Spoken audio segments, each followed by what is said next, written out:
샬롬, 사랑하는 뉴스원 가족 여러분, 오늘 오메가를 전하게 된 박혜성 리더입니다. 오늘 오메가 본문 말씀은 예레미야 34장 8절에서 16절까지의 말씀입니다. 우리 함께 5분 메시지 가자! 오늘 우리가 함께 보게 된 예레미야서의 본문은 반복적으로 약속을 지키지 않는 한 사람, 시드기야 왕에 대한 고발의 내용입니다. 시드기야 왕은 하나님과 한 가지 약속을 하게 됩니다. 바로 지금까지 노예로 부리던 동족 유대 노예들을 자유인으로 풀어주는 것이었습니다. 그런데 하나님 앞에서 노예들의 해방을 약속한 시드기야 왕은 그 약속을 번복하고 풀어줬던 사람들을 다시 불러 노예로 삼게 되었습니다. 오늘의 본문 15절과 16절에 그 내용이 자세하게 나와 있습니다.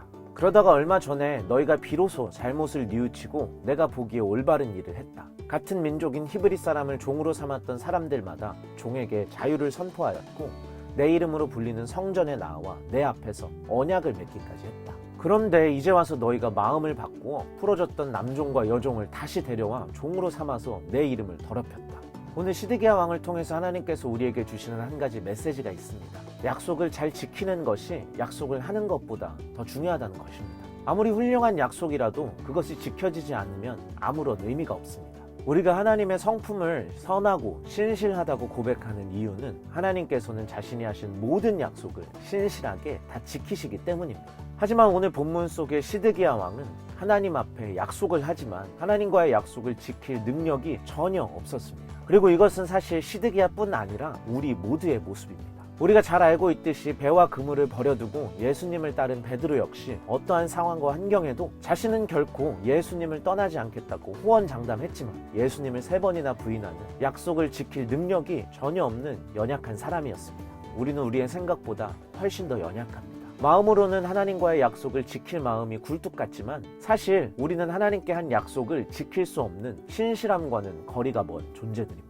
그렇다면 여러분, 우리는 이대로 시드기야처럼 하나님과의 약속을 저버린 채 살아야 할까요? 우리는 과연 어떻게 하나님과의 약속을 지켜낼 수 있을까요? 독일의 역도 선수 마티아스 슈테이너는 2008년 베이징 올림픽을 1년 앞둔 2007년에 불의의 사고로 사랑하는 아내를 먼저 하늘로 떠나보내게 되었습니다. 아내를 잃은 슬픔에 빠져 선수 생활을 그만둘 위기에 빠졌던 슈테이너를 다시 일어나게 한 것은 다름 아닌 생전의 아내에게 금메달을 바치겠다고 했던 약속이었습니다. 사랑하는 아내와의 약속을 지키기 위해서 피나는 훈련을 거듭한 그는 놀랍게도 2008년 베이징 올림픽에서 금메달을 획득하게 됩니다.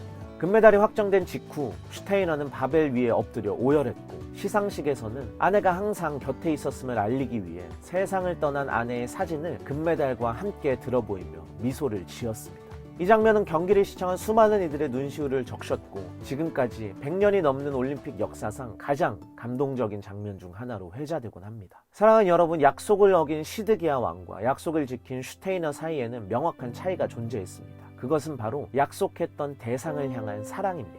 슈테이너는 먼저 세상을 떠난 자신의 아내를 향한 뜨거운 사랑 안에서 너무나도 힘들고 고통스러운 순간들의 연속이었지만 끝끝내 그 약속을 지켜갑니다. 하지만 반대로 약속했던 대상인 하나님을 향한 사랑이 없었던 시드기야는 자신의 약속을 번복할 수밖에 없었던 것입니다. 약속을 지킬 수 없었던 베드로에게 예수님이 찾아오셔서 주신 한 가지 솔루션이 있었습니다. 예수님께서는 주님을 떠난 베드로를 먼저 찾아오셔서 네가 나를 사랑하느냐? 라는 똑같은 질문을 3번 하셨습니다. 이 질문 앞에 주님을 향한 사랑의 고백이 터져나온 베드로는 그 후에 성령을 받고 주님을 향한 약속을 누구보다 신실하게 지키고 성취하는 위대한 사도가 되었습니다. 오늘 말씀을 묵상하면서 이 약속과 사랑의 관계를 묵상하던 중에 하나님께서 저에게 주신 감동이 있습니다.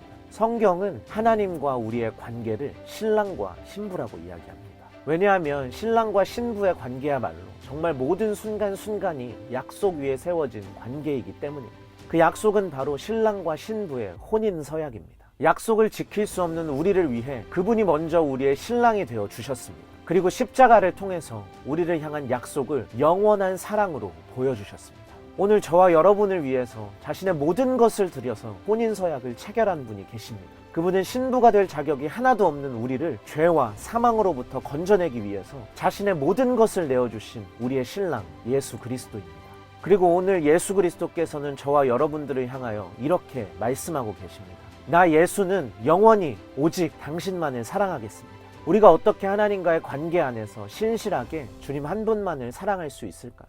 그 방법은 단 한 가지입니다. 나를 죽기까지 사랑하신 신랑의 사랑이 우리 안에 더욱더 풀어지는 것입니다. 신랑의 사랑을 듬뿍 받은 신부들 안에는 신랑과의 약속을 향한 뜨거운 결단과 헌신이 불같이 일어나게 됩니다.